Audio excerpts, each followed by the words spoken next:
Voilà. Donc je vais vous présenter un petit peu l'étude que nous avons menée ensemble avec Céline à ce moment-là. Donc ça date de 2019.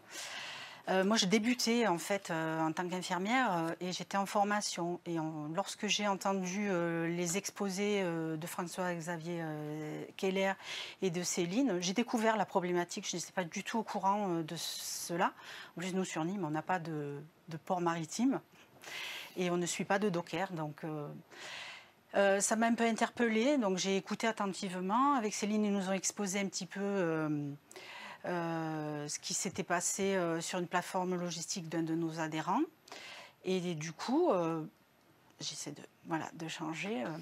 Quand j'ai vu que ça avait provoqué des accidents dans les ports et que ça persistait sur les plateformes logistiques, ben, ça m'a remémoré qu'il y a quelques années en arrière, dans les médias, on voyait souvent des cas de réactions allergiques violentes, de brûlures chimiques chez des consommateurs qui avaient porté des chaussures ou des vêtements made in China. Et même certaines personnes, simplement le fait de s'être assis sur des canapés, avaient subi des brûlures. Et là, ça m'a fortement interpellée. Je me suis vraiment demandé qu'est-ce qui se passait pour les employés de commerce, parce que moi, on m'en avait jamais parlé jusque-là. Alors je me disais que je n'avais peut-être pas encore eu les notions. Est-ce que dans mon suivi, j'avais de la prévention particulière à faire? Qu'est-ce qu'il existait? Qu'est-ce que je devais voir? Donc dans les jours qui ont suivi, me suis renseignée auprès un petit peu de médecins du travail qui n'ont pas su trop me répondre parce qu'eux non plus n'avaient pas trop notion de ce risque-là.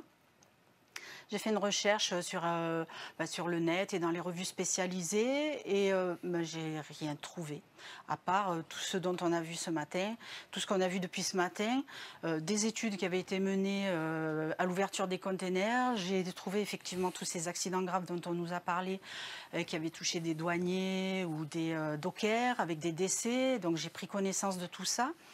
Et je me suis dit qu'il fallait creuser et j'ai trouvé effectivement des études sur les marchandises qui avaient provoqué des blessures chez les consommateurs, mais rien dans les magasins. Du coup, je me suis dit, qu'est-ce qu'il en est pour ces personnes? Qu'est-ce que je peux faire? Moi, je ne sais pas, j'ai besoin de savoir. Donc j'en ai parlé avec mon médecin du travail et j'ai décidé d'aller voir par moi-même. J'ai embarqué Céline avec moi. Et on a décidé de faire une étude toutes les deux, d'aller voir un petit peu ce qui se passait dans les magasins et d'aller observer un petit peu les gens quand ils travaillaient, surtout en réserve, dans la mise en rayon, sur différents lieux dans les magasins, en réserve, dans les magasins, les points de vente.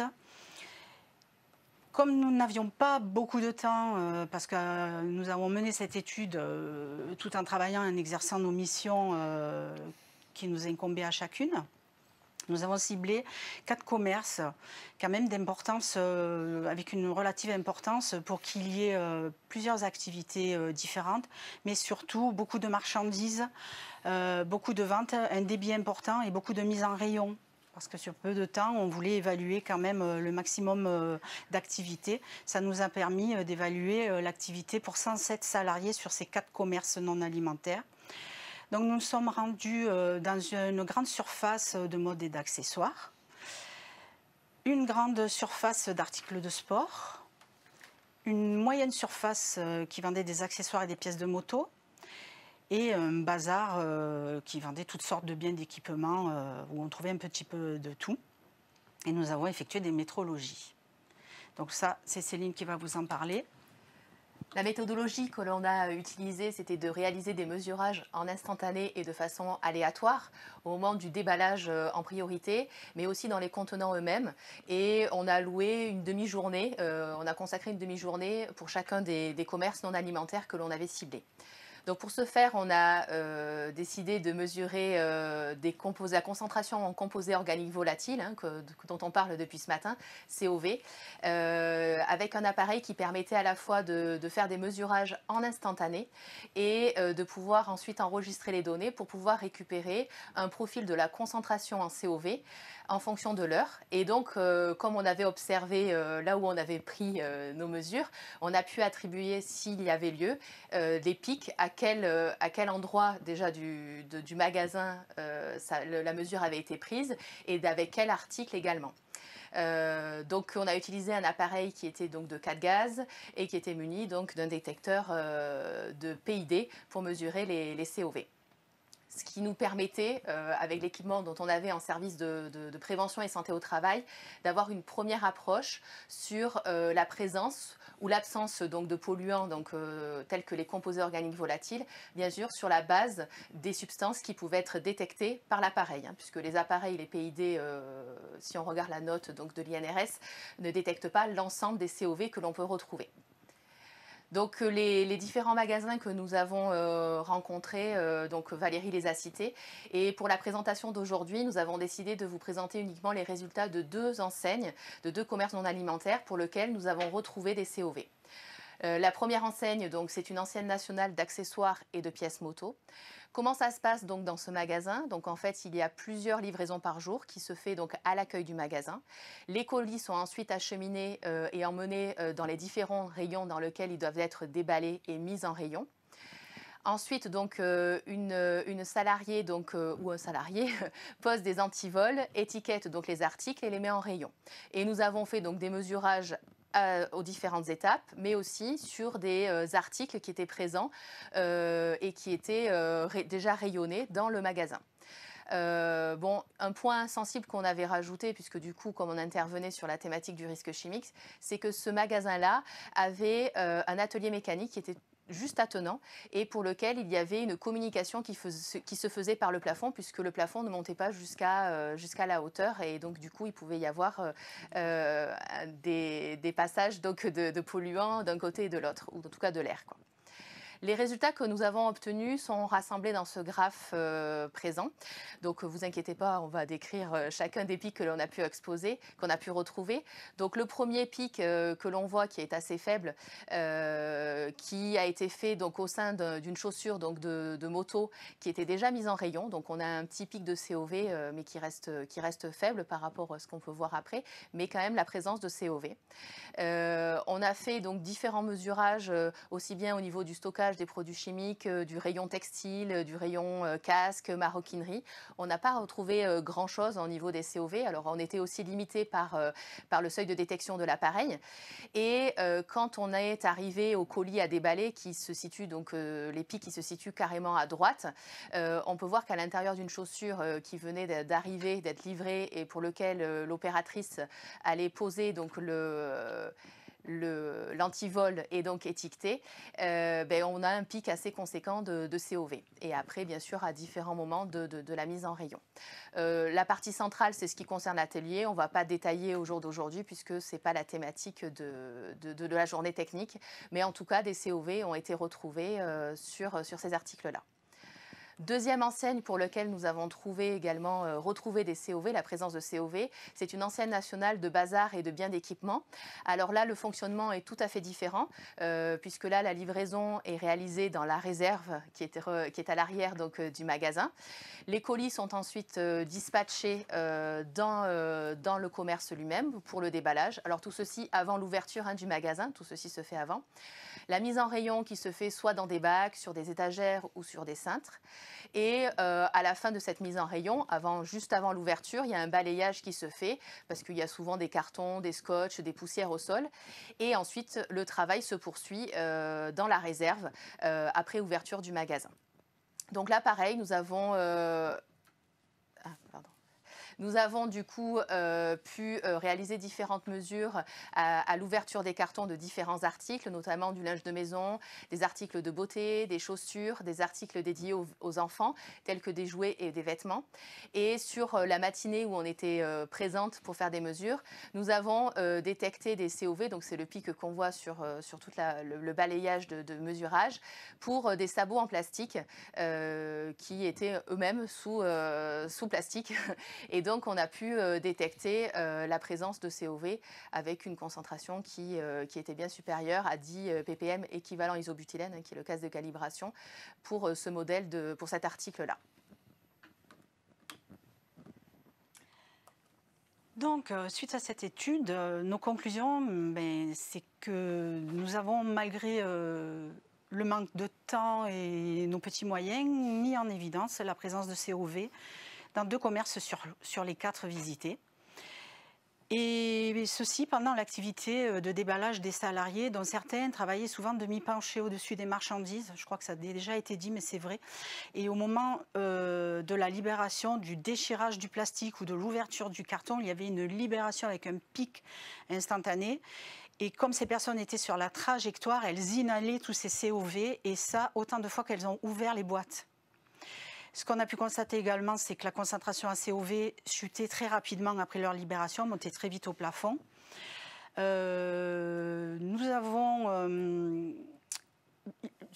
nous semble qu'il était important d'en parler parce qu'il nous semble que ce risque était sous-estimé par mes connaissances, étant donné qu'il n'y avait pas d'études. Et malgré nos petits chiffres, on voulait le faire savoir. On ne sait même pas nous-mêmes ce qu'il en est parce qu'il n'y a pas de référence, pas de VLP, c'est-à-dire de valeur limite d'exposition professionnelle, ni de VLB, c'est-à-dire de valeur limite biologique. Donc on n'a pas de référence, on ne sait pas exactement à quoi ça correspond ce qu'on a trouvé. On sait juste qu'il y en a. Voilà. Par expérience professionnelle, on sait aussi que la médecine de ville ne fait pas toujours le lien entre le travail et les maladies chroniques dont souffrent les patients, leurs patients. Il peut y avoir des cas d'asthme, d'eczéma, de problèmes cutanés. Il peut même y avoir des cancers. Pour lesquels les médecins prescrivent des traitements médicaux qui vont diminuer les symptômes de ces maladies, sans jamais vraiment les guérir, si on ne trouve pas la cause et qu'elle est d'origine professionnelle. Du coup, les travailleurs restent exposés aux agents qui leur créent des pathologies. Et du coup, ils vont pouvoir peut-être aussi avoir une aggravation de leur pathologie, avoir une évolution négative qui va parfois amener jusqu'à une inaptitude à leur poste. Et malheureusement, lorsque ce sont des maladies chroniques graves, comme des cancers, ça peut peut-être finir par des décès des salariés. Et bien du coup, cette étude a répondu à ma première question, mais elle en a enclenché d'autres, comme par exemple, quelle est la conséquence sur la santé de ces salariés qui sont au contact répété avec ces polluants potentiellement CMR. Et qu'est-ce qu'on peut faire? Moi, en tant qu'infirmière, qu'est-ce que je peux faire pour ces salariés que je suis au quotidien de ces magasins? Au quotidien, justement, dans ma pratique, moi, je fais des visites d'information et de prévention un peu plus ciblées pour ces salariés, avec un questionnement sur leur environnement de travail et la recherche de symptômes éventuels. Qui pourraient indiquer un début de pathologie ou des pathologies déjà installées et parfois même en cours de traitement, mais qui récidivent, qui ne guérissent pas. Et avec une recherche avec le médecin du travail s'il n'y a pas une cause professionnelle et une orientation éventuellement vers des services de maladies professionnelles dans des centres spécialisés. Je sensibilise aussi ces employés et leurs employeurs à ce risque, et les employeurs notamment par l'établissement et l'évaluation de ce risque dans la fiche d'entreprise qui est remise aux employeurs. Et puis je communique le plus possible pour essayer de faire connaître cette petite étude que nous avons menée avec Céline et ses résultats.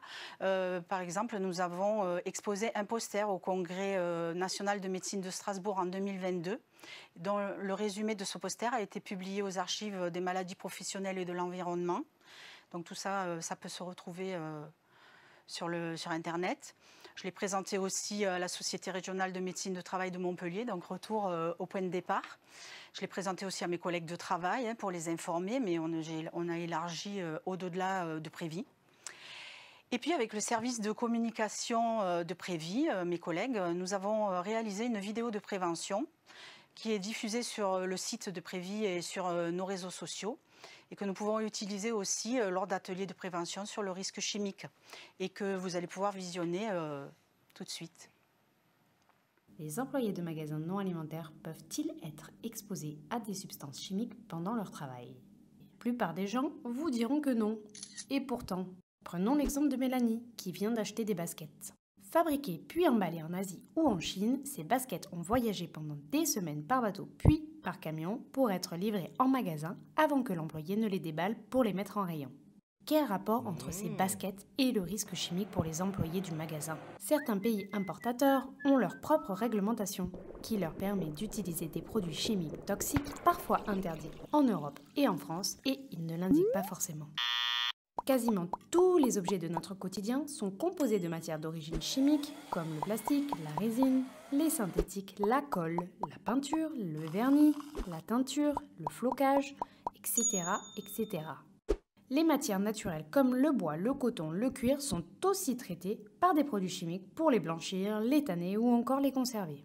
Les produits chimiques peuvent avoir des conséquences plus ou moins graves sur la santé comme, à court terme, des allergies respiratoires ou cutanées telles que l'asthme ou l'eczéma, et à plus ou moins long terme des risques comme des cancers et des maladies chroniques, des troubles hormonaux, des mutations génétiques transmissibles aux enfants ou encore des troubles de la fertilité. Pourquoi ces employés sont-ils exposés? À l'ouverture des emballages, des polluants appelés COV, composés organiques volatiles, se libèrent. Ce sont des gaz souvent inodores, incolores et très légers qui se diffusent très vite et dont certains sont classifiés CMR.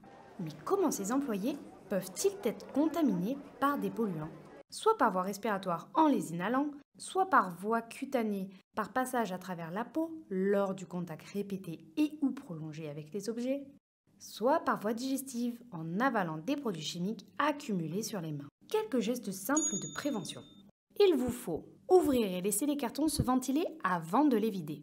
Évitez de se pencher au-dessus de l'emballage pour ne pas inhaler les COV au moment de leur libération. Se laver les mains avant de manger, boire ou fumer à la pause et en fin de service.